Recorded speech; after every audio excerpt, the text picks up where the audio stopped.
Boredom is something everyone faces. It's not about avoiding it, but about what you do when it shows up. How you handle those quiet, slow moments shapes your future more than you realize. Success isn't just about big wins or moments of excitement. It's about what happens in the spaces between, the times when nothing seems to be happening. This video is about understanding that boredom isn't your enemy. It's a test. It's a chance to grow, to build discipline, and to move forward even when you don't feel like it. How you respond in these moments determines the direction of your life. If you want to create lasting change, you need to learn how to make boredom work for you, not against you. This isn't about motivation or quick fixes. It's about developing habits and mindsets that carry you through the slow days toward the life you want. Chapter 1. Learn to stay productive when nothing excites you. There will be days when nothing feels urgent. No deadlines, no calls demanding your attention, no big dreams pulling you out of bed. You wake up, look around, and it feels like nothing matters enough to push you forward. Most people waste those days. They treat them like blank pages that will never be read. They scroll, they snack, they wander around waiting for something to happen. But here's the truth. Those quiet, boring days are where your real strength is tested. It's easy to work hard when excitement is driving you. When there's a new opportunity or a big event coming, motivation is natural. But when nothing excites you, your discipline is all you have. That's when your habits matter more than your mood. Think about the times in your life where you made the most progress. It wasn't just when you were thrilled about something. It was when you kept moving forward, even when nothing was pushing you. The work you do on the uneventful days builds the foundation for the days that change everything. So how do you stay productive when nothing excites you? You start small. You set simple, clear tasks for yourself. You give your mind something to work on instead of waiting for inspiration. Waiting is dangerous. Waiting makes you lazy without you even realizing it. Pick one thing you can finish in the next hour. Not something huge. Something that matters just enough to move you forward. Maybe it's reading 10 pages of a book that will teach you something useful. Maybe it's cleaning up your desk so your space feels ready for action. Maybe it's sending that one email you've been avoiding. You don't need excitement to start. You just need to start. When nothing excites you, you have to be the one to create movement. And that movement creates a chain reaction. You do one small thing. Then you feel a little better.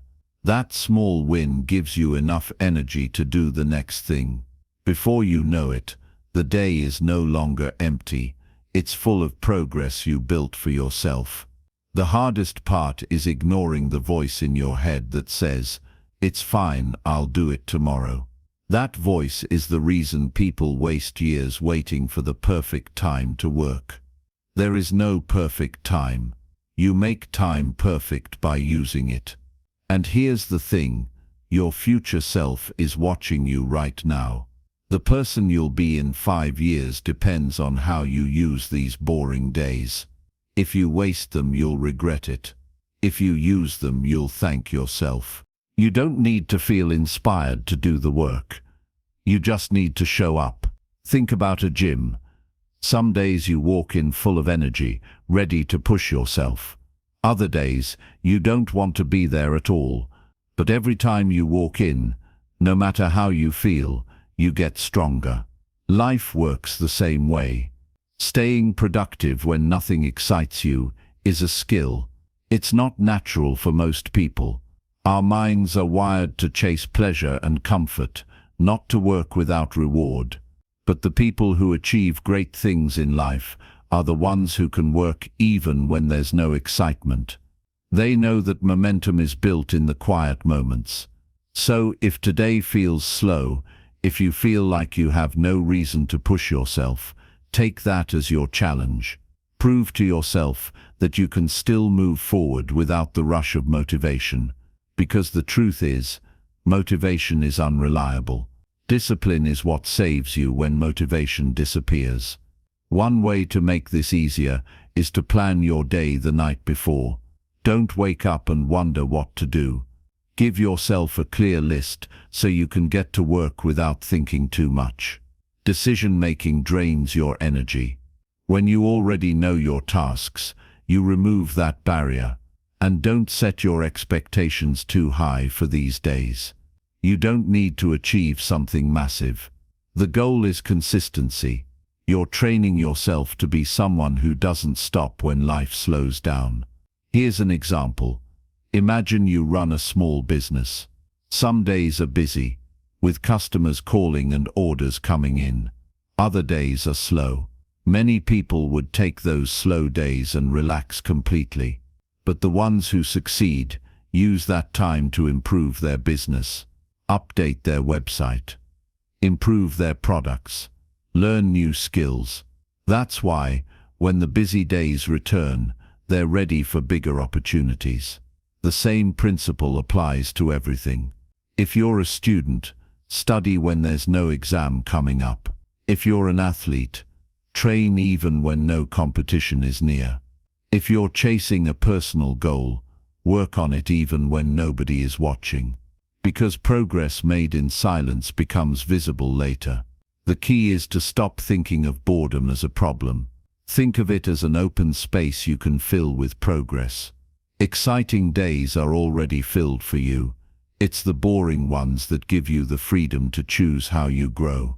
There's also a mental benefit to this. When you push yourself to work without excitement, you're building resilience. You're proving to yourself that your actions are not controlled by your mood. That's powerful, because moods change constantly. If your productivity depends on them, you'll always be inconsistent. And yes, it's uncomfortable. You might not enjoy it at first, but that discomfort is exactly what makes it valuable. It's a sign that you're going against your lazy instincts and building strength most people never develop. I've seen this happen in people's lives over and over. Those who only work when they feel inspired achieve bursts of progress followed by long stretches of nothing. Those who work even in boredom achieve steady growth that eventually becomes unstoppable. So here's what I want you to do today. Stop waiting for the perfect mood. Stop waiting for something exciting to happen. Look at the hours ahead and decide what you can build with them. Do something that matters, even if it's small. Keep your body moving and your mind engaged. When you master this, boredom will never be a threat to you again. It will be your advantage. Because while others waste their quiet days, you'll be using yours to get ahead. And in the long run, that difference will determine everything. You don't need excitement to create a good day. You just need to choose action over comfort. If you can do that, you'll be unstoppable, no matter how boring life feels right now. Chapter 2. Turn free time into chances for personal growth. Free time is one of the most valuable resources you have, but most people treat it like it's nothing. They spend it without thinking, as if it will always be there. They scroll, they watch, they pass the hours without building anything. Then they wonder why they feel stuck. The truth is, free time is the space where you can shape the person you're becoming. Work and responsibilities fill a lot of your day, but it's the quiet hours, the ones you control, that decide how much you grow. What you do when no one is telling you what to do reveals your priorities. Think about it. Everyone has the same number of hours in a day. Some people use those extra hours to learn a skill, strengthen their body, or improve their mind. Others waste them and convince themselves they didn't have enough time. The difference isn't the amount of time, it's the way it's used. Personal growth doesn't happen by accident. It's built in small, consistent steps, and free time is where those steps can happen without pressure. That's why it's so important to take those hours seriously. Start by being aware of how much free time you actually have. You might feel busy, but if you track your day, you'll notice gaps. 30 minutes here, an hour there. Many people let those gaps slip away without thinking. But even 30 minutes can be enough to change something about your life if you use it right. The first step is deciding what matters to you. If you don't have a clear idea of what you want to grow in, you'll fill your time with distractions. Do you want to improve your health? Learn a language? Read more? Build a side project? The moment you choose a direction, your free time becomes an opportunity instead of empty space. Once you know your goal, protect your time. This means being intentional. If you say you'll read for 20 minutes, don't replace it with checking your phone. If you decide to exercise, don't skip because the couch feels more comfortable. Growth demands commitment, even when nobody's watching. It's also important to remember that growth doesn't always look exciting. Sometimes, using your free time well means doing something that feels slow, studying, practicing, organizing, or learning. These moments might not give you instant results, but they're investments. Every hour you put in is building a stronger version of you. Take skill building as an example. If you spend just 1 hour a day practicing something, whether it's writing, coding, drawing, speaking, you'll be far ahead in a year compared to someone who only talks about improving. That's 365 hours of progress simply from using 1 hour of your free time daily. Free time also gives you the chance to strengthen your mind. Reading a book, listening to an educational podcast, or studying something new can change the way you think. Knowledge compounds. The more you learn, the more you can connect ideas and make better decisions in life. Physical growth matters too. If you have a body that moves well and feels strong, everything in life becomes easier. Using free time for exercise doesn't just improve health, it builds discipline, confidence, and energy. And the best part is, you don't need a perfect setup or hours in the gym. Even 20 minutes of consistent training can make a massive difference over time. Sometimes, personal growth in free time isn't about doing more. It's about removing things that hold you back. Use quiet hours to reflect. Think about habits that drain your energy or people who constantly discourage you. Work on setting boundaries. Growth isn't only adding skills, it's also clearing away what slows you down.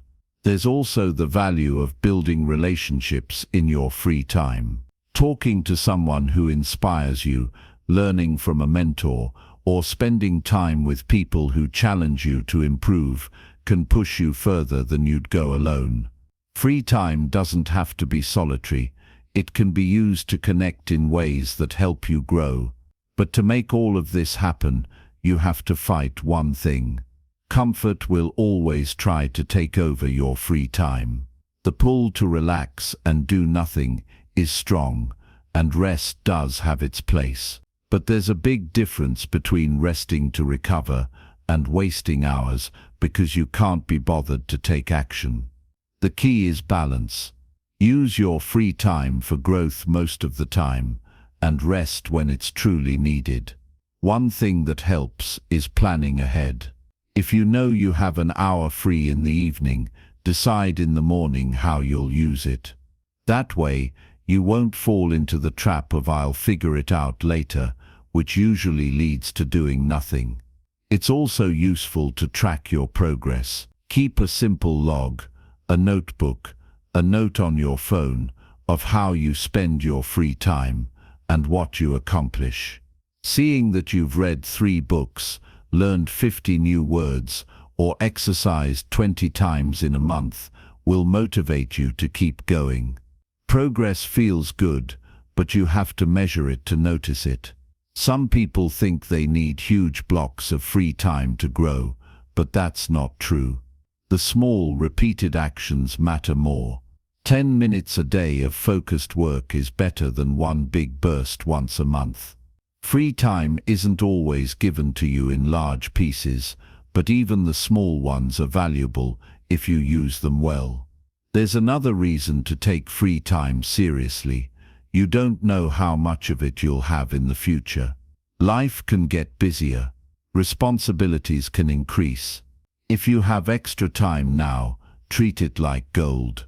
Use it to prepare yourself for the days when you'll have less.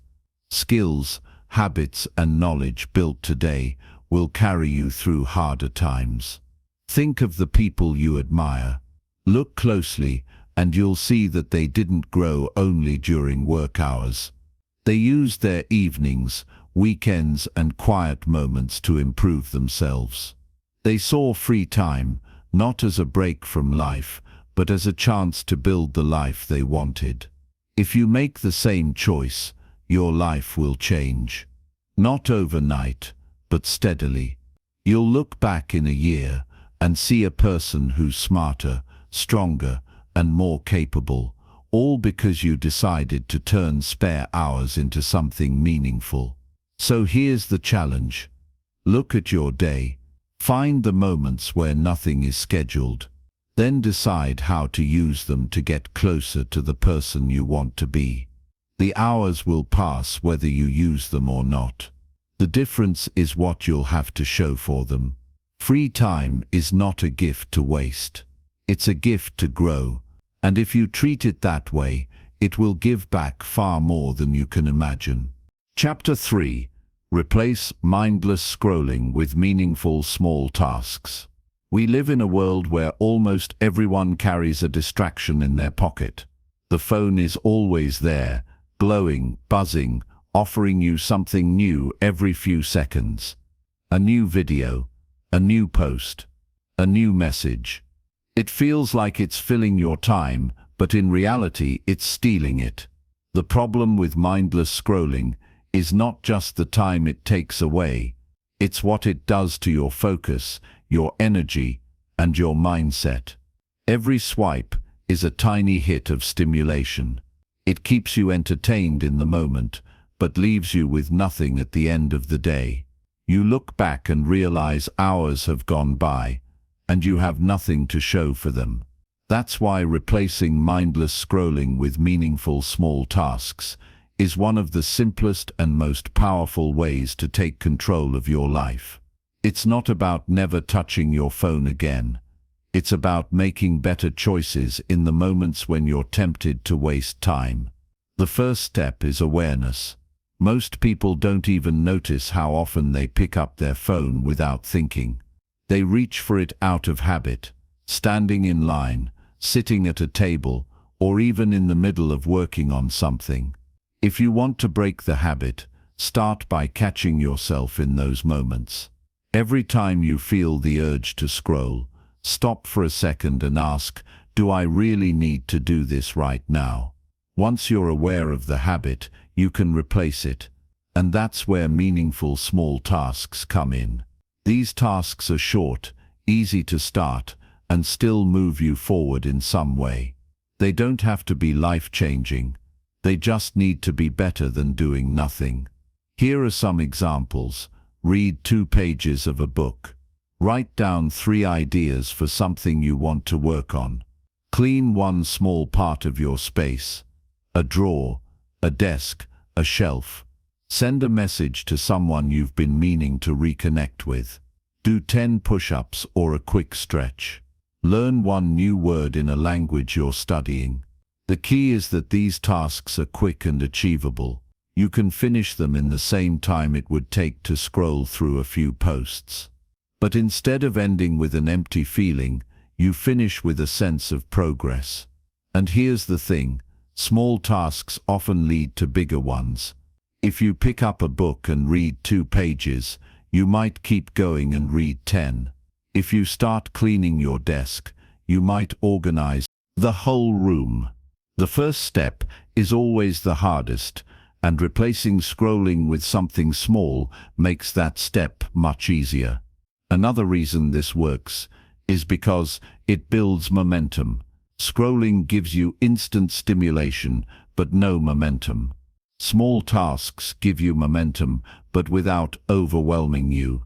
That momentum is what carries you into more productive actions throughout the day. You might be wondering, what about relaxation? The truth is, scrolling isn't real rest. Real rest is intentional. It's when you choose something that actually helps you recover. That could be a walk outside, listening to music, spending time with friends, or taking a nap. Mindless scrolling feels like rest, but it's really just mental clutter. Replacing it with small, meaningful actions actually leaves you feeling better. To make this work in the long term, you need to prepare.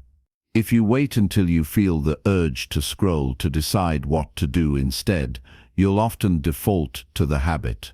So, make a list of small tasks you can do anytime. Keep it somewhere visible, on your desk, in a notebook, or even as a note on your phone's home screen. That way, you have options ready the moment you feel the urge to scroll. It also helps to control your environment.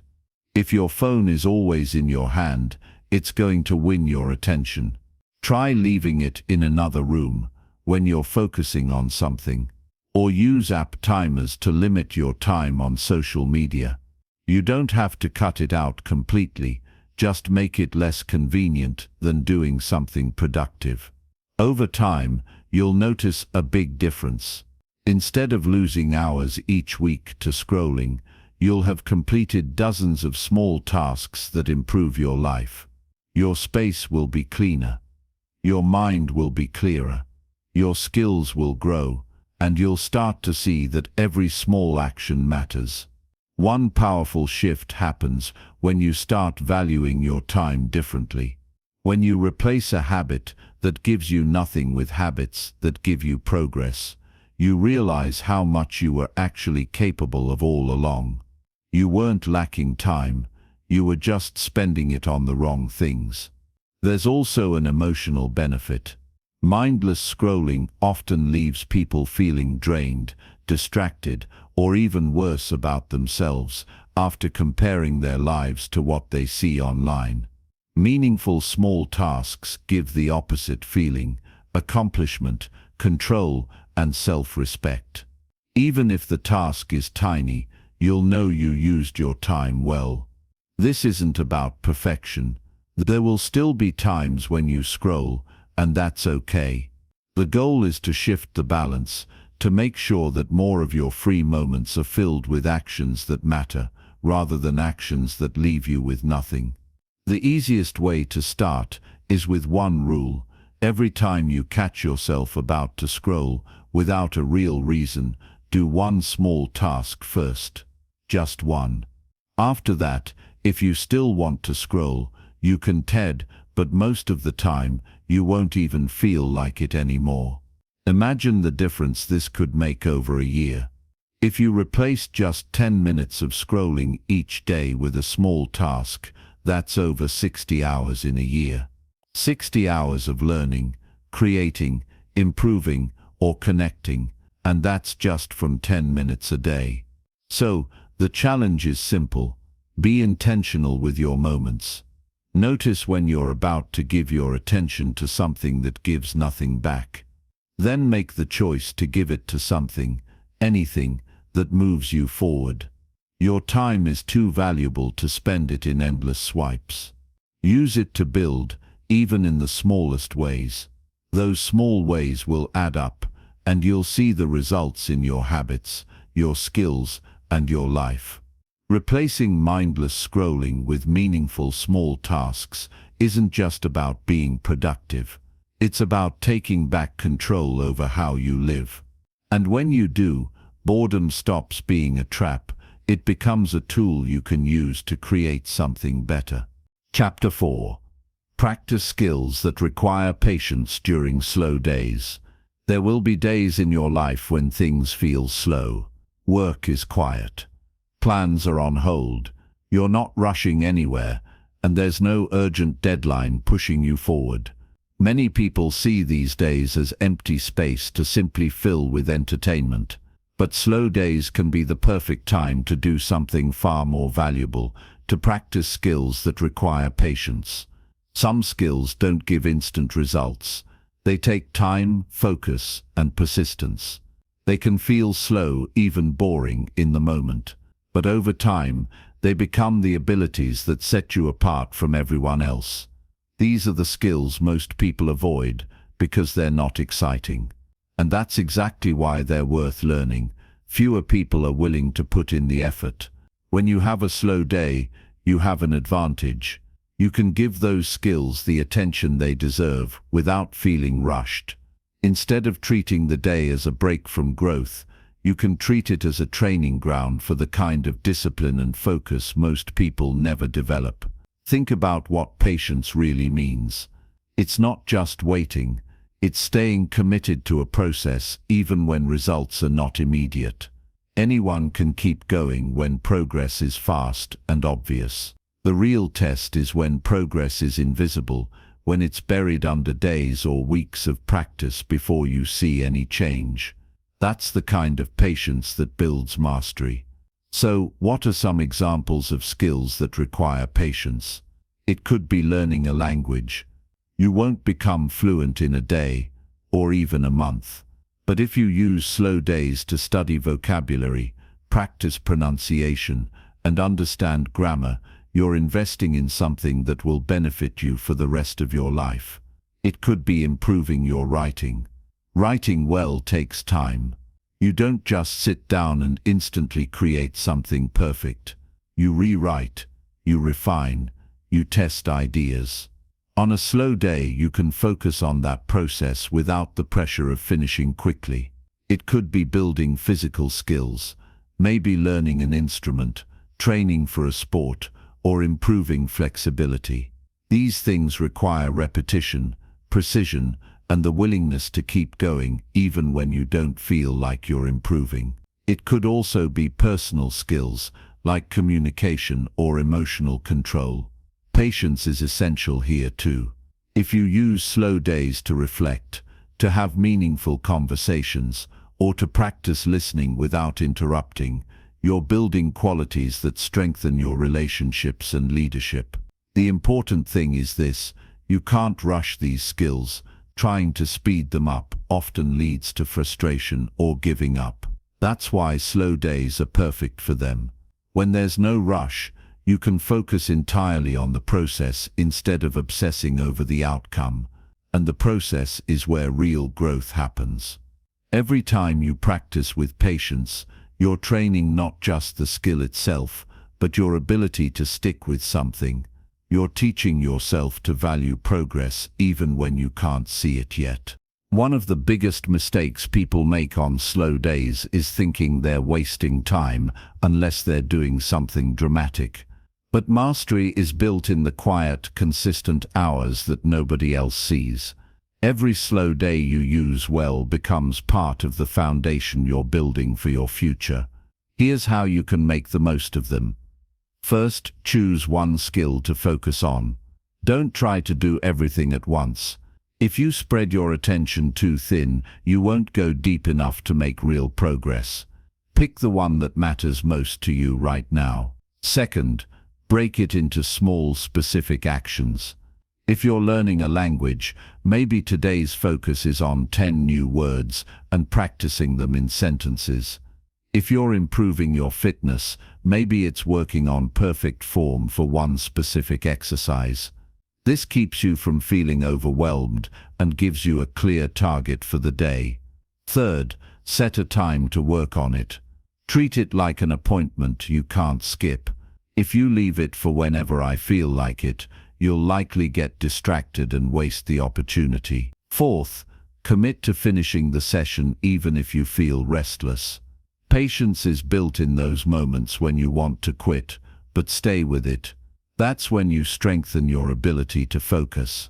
Finally, track your progress. It might not look like much at first, but keeping a record of what you've done will remind you that you're moving forward. This record is your proof that patience pays off. The truth is, most people underestimate how much they can grow simply by using slow days well.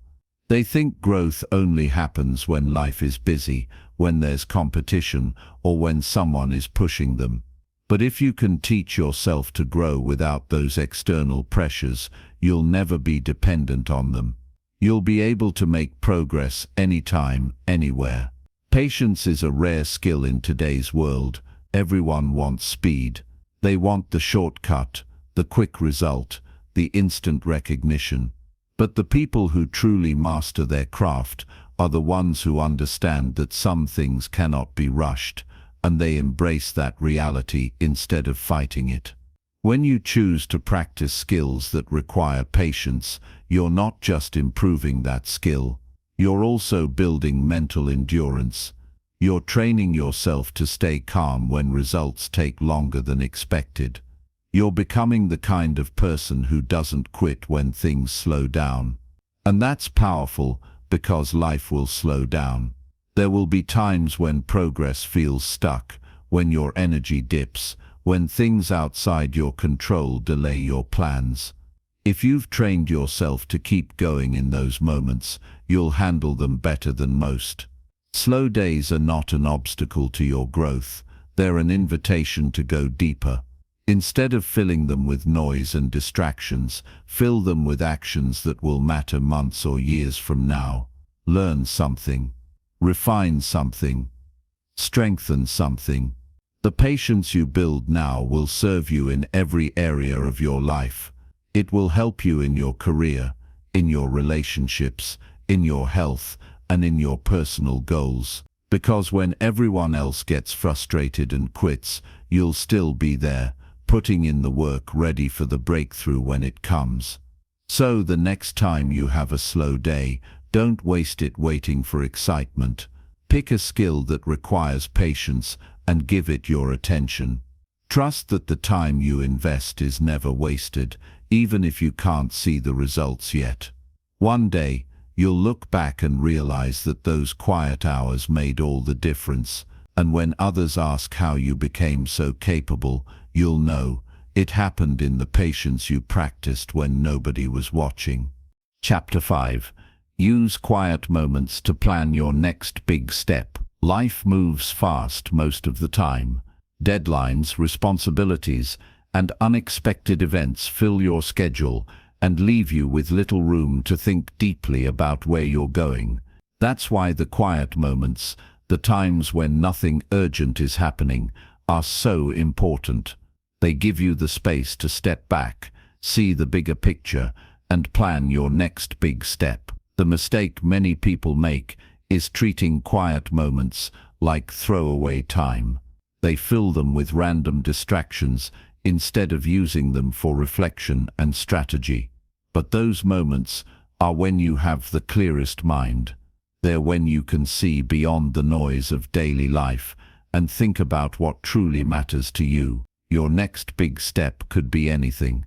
Starting a project, making a career change, improving your health, or strengthening a relationship. Whatever it is, it won't happen by accident. It needs a plan, and a plan requires time to think, to gather ideas, and to map out the path forward. That's what quiet moments are for. The first step in using them well is to slow down your thoughts. When you finally have free time, your mind can still be full of leftover stress from everything else you've been doing. Take a few minutes to clear it. Sit somewhere calm. Put your phone away. Let your breathing settle. You don't need to force ideas yet. Just give yourself room to think. Once your mind feels clearer, start asking yourself questions. What do I want to accomplish in the next few months? What do I need to do to get there?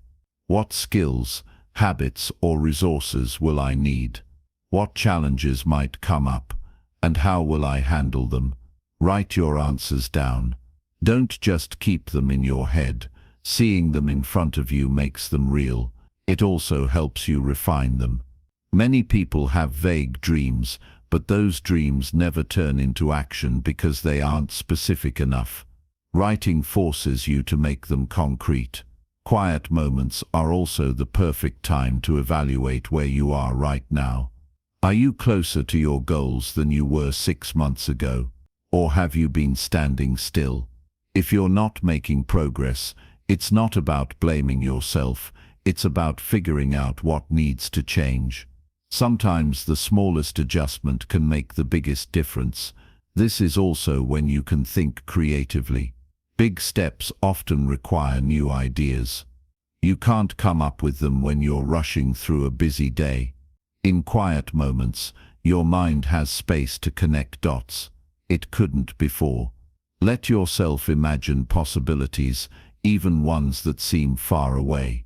Every breakthrough starts as an idea that seemed too big at first. Once you have clarity on your goal and a rough plan, break it into smaller steps. Your next big step might feel overwhelming if you look at it as one huge leap. But if you divide it into pieces, you'll see that it's just a series of smaller actions. This makes it easier to start and easier to stay on track. Quiet moments are also the time to think about timing.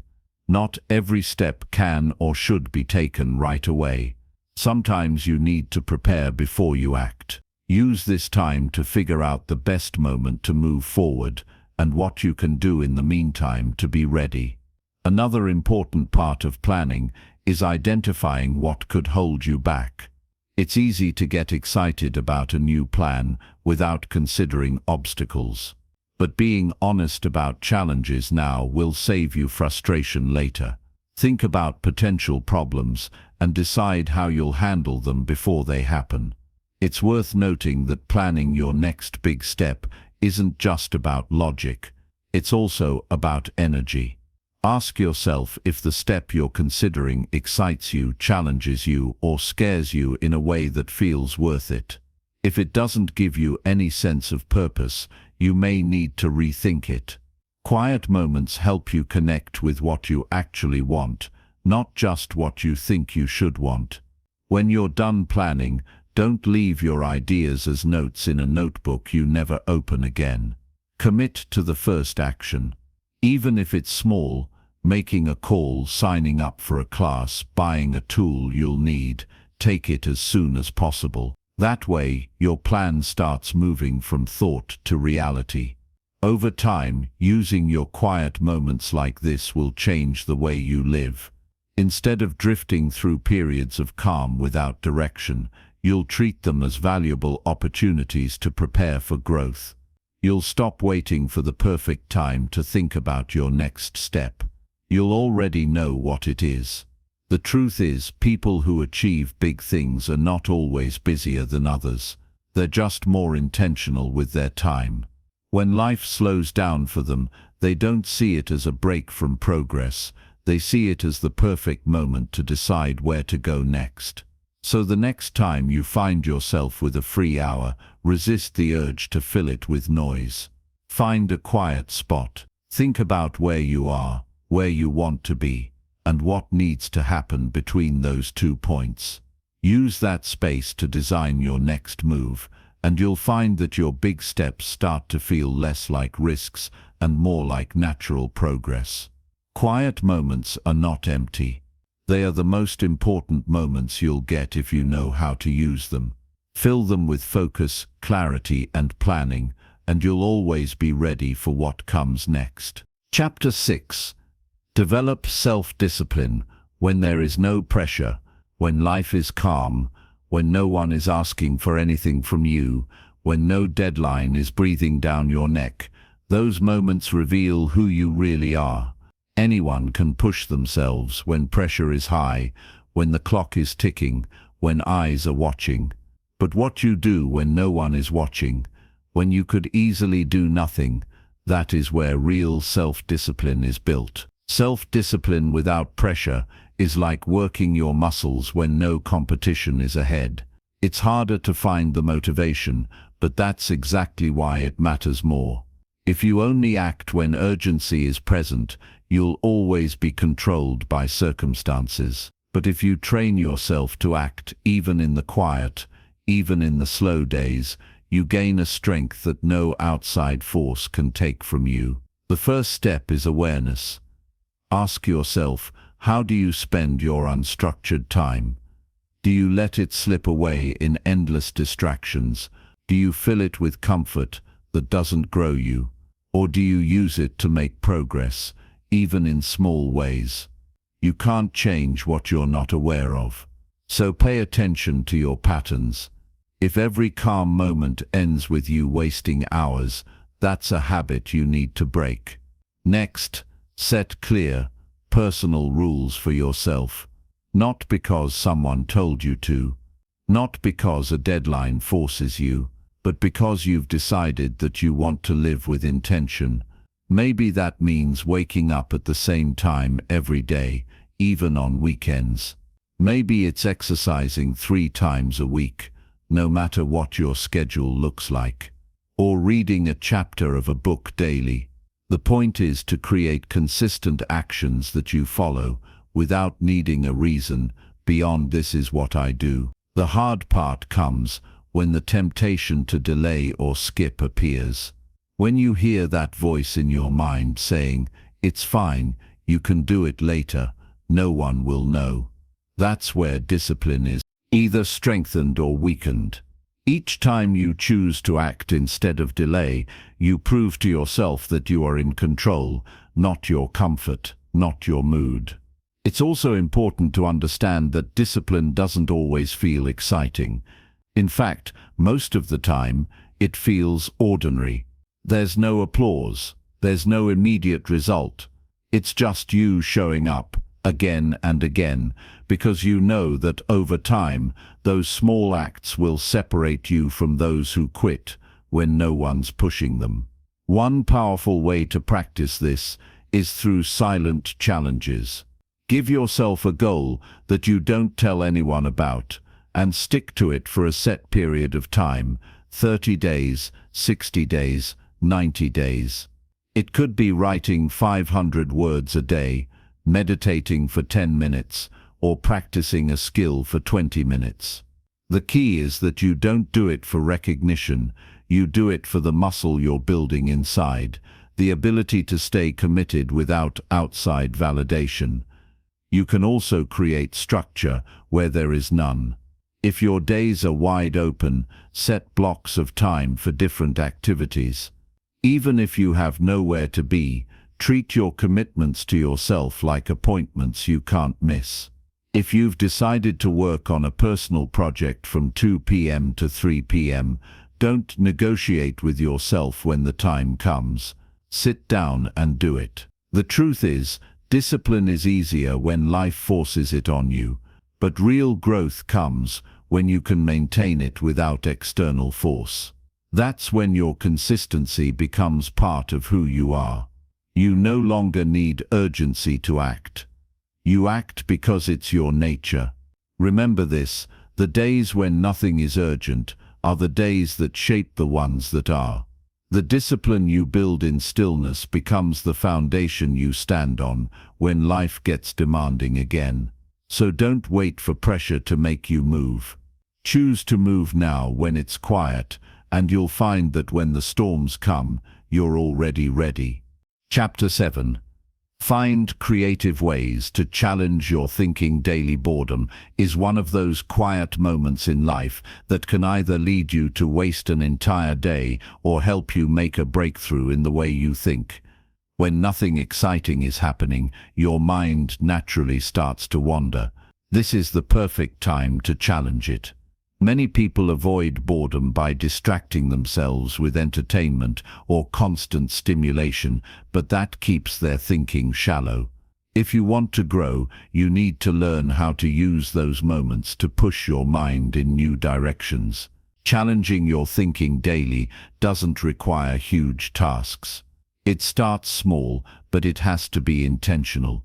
If you don't guide your thoughts, they will drift toward whatever is easiest, usually something that requires no effort. The goal here is to train yourself to think more deeply, question your own assumptions, and search for solutions instead of problems. This skill will not just make you more capable, it will give you a stronger sense of control over your mind. One way to start is by asking better questions. Instead of just wondering what's happening around you, ask why it's happening and how it could be different. For example, if you read the news, don't just accept the headline, think about the reasons behind the events and what you would do in that situation. This forces your brain to connect different pieces of information and form your own understanding instead of simply consuming what is given to you. Another method is to explore topics you normally avoid.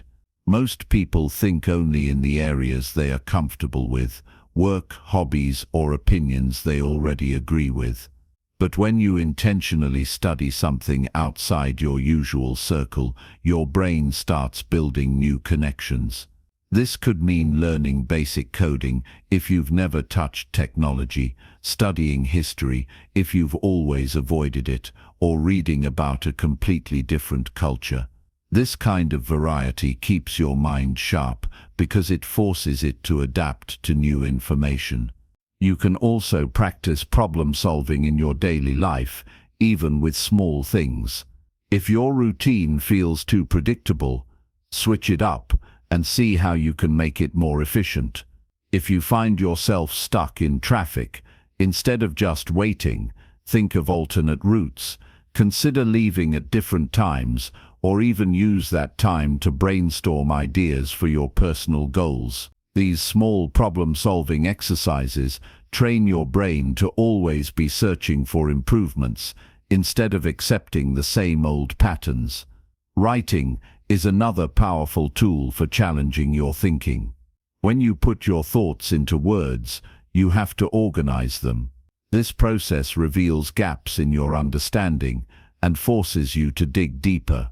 Even if you just write a short journal entry each day, focus on explaining your thoughts clearly and questioning them. Ask yourself, is this actually true? And what evidence do I have for this belief?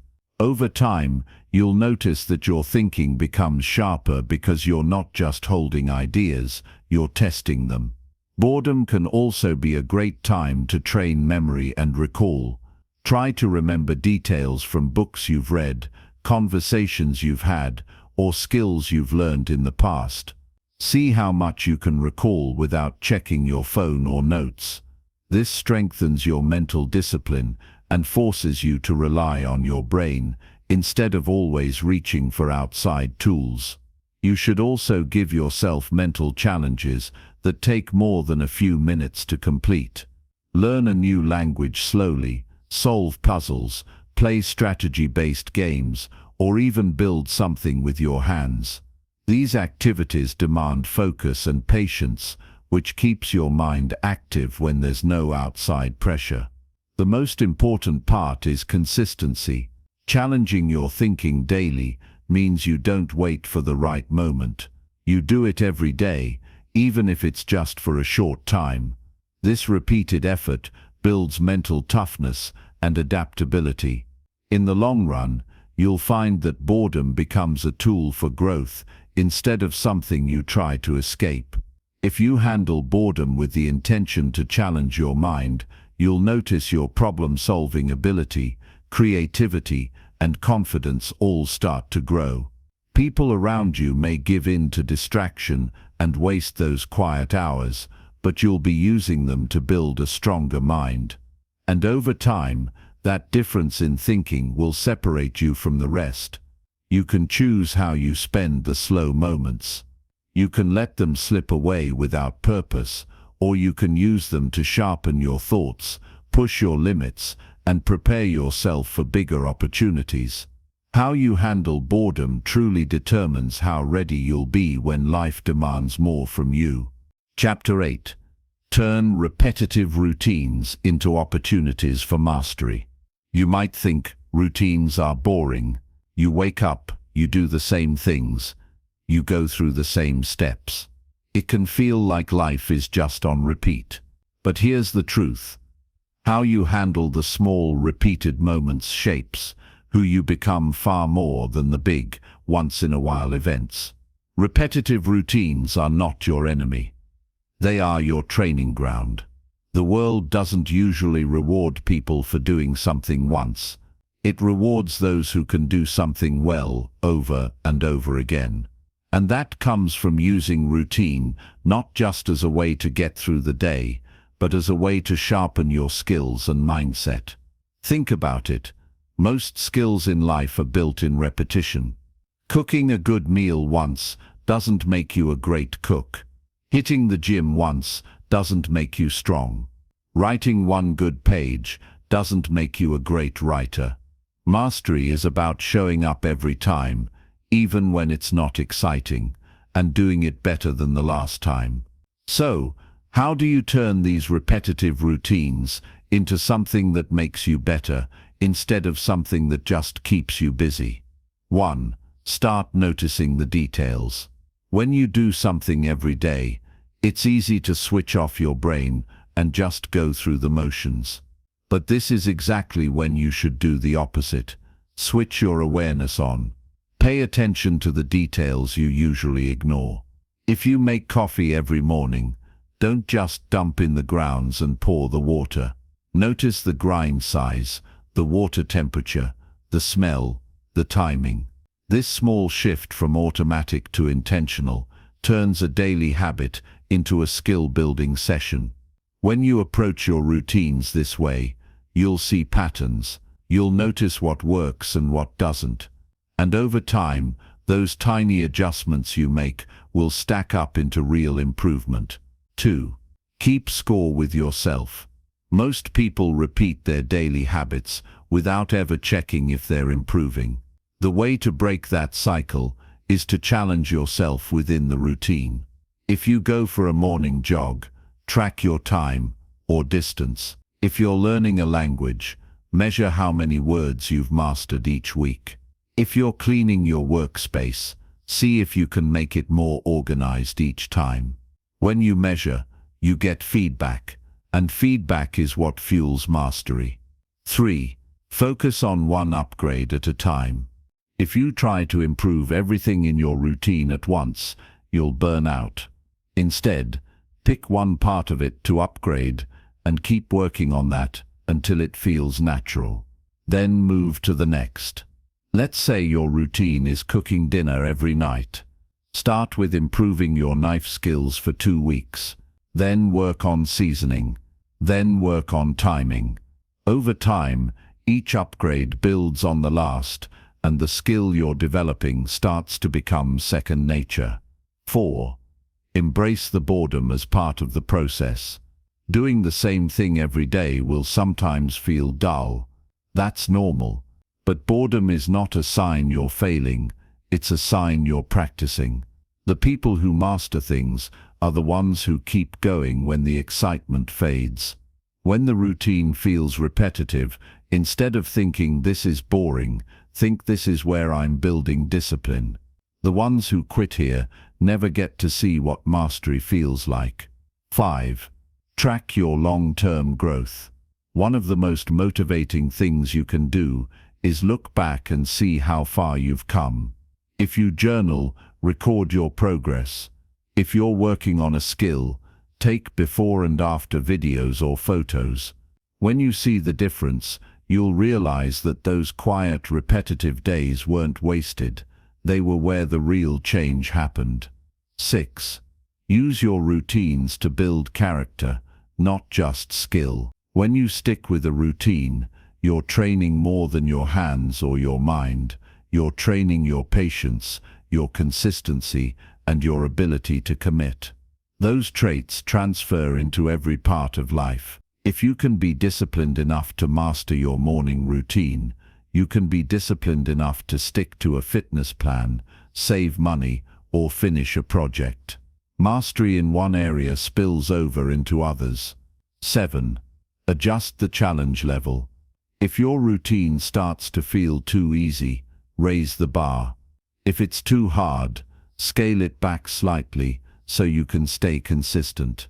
Mastery comes from being in the sweet spot between comfort and challenge. For example, if you're practicing guitar and you can play a song without thinking, pick a harder one. If you're cooking and every recipe feels simple, try one with more steps or a new technique. That balance keeps you engaged and moving forward. 8. Respect the process. Too many people try to skip to the good part of success without putting in the daily work. But the truth is, the daily grind is the good part. It's where you get better. It's where you earn the skill and the confidence that comes with it. When you start to value the repetition, you stop feeling like you're stuck, and you start realizing you're actually moving forward, just slowly and steadily. Here's the point. You don't need more excitement in your life to grow. You need more intention in what you already do. The routines you have right now can either keep you in the same place for years, or they can push you toward mastery. The choice is in how you approach them. So take that daily task you've been doing on autopilot and start doing it with purpose. Track it. Improve it. Respect it. Over time, you'll not only be better at that task, you'll be better at life. Chapter 9. Build habits that make boredom work in your favor. Boredom is often seen as an enemy. People try to avoid it at all costs. They fill their days with noise, endless scrolling, and distractions, just so they don't have to feel it. But boredom is not the real problem. What you do during boredom is. If you know how to use it, boredom can actually become one of your greatest tools for growth. The difference is in the habits you build around it. When life slows down, most people either waste time or wait for motivation to come back. That's the wrong approach. Motivation is unreliable. It comes and goes. What you can depend on is discipline, the kind of discipline that's built through habits you follow, no matter how you feel. If you can train yourself to keep moving forward, even when there's nothing exciting pulling you, you'll stand out from the majority of people who give in to laziness. Step 1. Identify the default activities you run to when you're bored. The first step is to be honest about how you currently handle boredom. Do you grab your phone the moment things slow down? Do you turn on the TV, open social media, or scroll without thinking? Those habits feel harmless, but they keep you from doing anything meaningful. They also train your brain to avoid stillness at all costs. You can't improve your life if you never face your own thoughts. So write down your default activities. This list isn't for you to feel guilty. It's to make you aware. Once you know your patterns, you can replace them with better ones. Step 2. Choose replacement habits in advance. The worst time to decide how to handle boredom is when you're already in it. If you wait until that moment, you'll just pick whatever's easiest. That's why you need a plan before boredom hits. Think of small productive habits you can do anytime, anywhere. They don't have to be huge tasks. They just have to move your life forward. For example, reading a few pages of a book you've been meaning to start. Writing down new ideas in a journal. Practicing a skill you've been neglecting. Doing a short workout or stretching. Cleaning or organizing one small area of your space. These may sound simple, but they're powerful because they keep you engaged in growth instead of drifting into mindless distractions. Step 3. Make the habit easy to start. The biggest barrier to new habits is the start. That's why you need to lower the resistance. If you want to read more during boredom, keep a book within reach instead of buried in a drawer. If you want to exercise, keep your workout clothes ready. If you want to learn something new, have your learning materials open and accessible. When boredom comes, the choice should already be in front of you. That way, You're not fighting with yourself about what to do, you just do it. Step 4. Connect your habits to your bigger goals. A habit becomes more meaningful when you can see how it ties into your future. For example, if you want to get fit, even a 5-minute workout during a boring afternoon is a step toward that goal. If you want to start a business, using quiet time to research your market or brainstorm ideas brings you closer. When you see the connection between small actions and big dreams, boredom stops feeling like wasted time. It becomes an opening to get ahead. Step 5. Use boredom as a signal for action. Instead of seeing boredom as something to escape, train your mind to see it as a signal. The moment you feel it, that's your cue to start one of your productive habits. Over time, this response becomes automatic. You'll find yourself making progress without needing motivation at all. Step 6. Track your wins. It's easy to forget the progress you've made, especially when your habits are small. That's why you should track them. At the end of each day, write down the meaningful things you did during moments of boredom. You'll start to see patterns, and you'll realize just how much you've accomplished without any big bursts of inspiration. Step 7. Build consistency, not perfection. You won't always get it right. Some days you'll waste your boredom. That's okay. What matters is that you keep coming back to your habits. Even if you only use boredom well half the time at first, you're already ahead of where you were before. The more you repeat the process, the easier it becomes. Step 8. Protect your mental space. If you want boredom to work for you, you have to keep your mind clear enough to think. That means setting limits on distractions, especially the kind that hijack your attention and leave you feeling drained. This could mean putting your phone in another room during certain hours, deleting apps you waste time on, or scheduling time without screens. The quieter your environment, the easier it is to turn boredom into something useful. Step 9. Let boredom sharpen your focus. When there's nothing urgent happening, your mind is free to focus deeply on one thing. That's rare in a world full of constant interruptions. Use this to your advantage. Pick a habit that requires focus and give it your full attention during boredom. Over time, this will train your brain to concentrate better, something that will help you in every area of life. Step 10. Understand the long-term payoff. At first, using boredom for growth might not feel exciting. You might even doubt if it's worth it. But over months and years, these small habits compound. While most people waste their downtime, you'll be quietly improving, building skills, and creating opportunities for yourself. The results will show, not because you worked harder when things were busy, but because you didn't waste the quiet moments. Boredom is going to come whether you like it or not. You can fight it, distract yourself from it, or let it pull you backward. Or you can use it, turning those empty spaces into stepping stones for your future. The choice is yours, and the habits you build now will determine which way you go. If you can train yourself to see boredom not as a problem but as a chance, you'll no longer be at the mercy of motivation. You'll have something much stronger: discipline, consistency, and the quiet confidence that you're making progress even when the world feels still. That's how you make boredom work in your favor. Chapter 10. Stay consistent even when life feels uneventful. Life isn't always full of excitement. There will be long stretches when nothing feels urgent, nothing feels new, and nothing seems to be happening.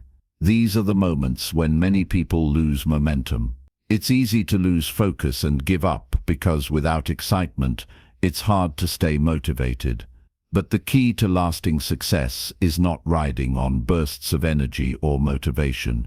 It's staying consistent even when life feels uneventful. Consistency means showing up day after day, no matter how dull or slow things seem.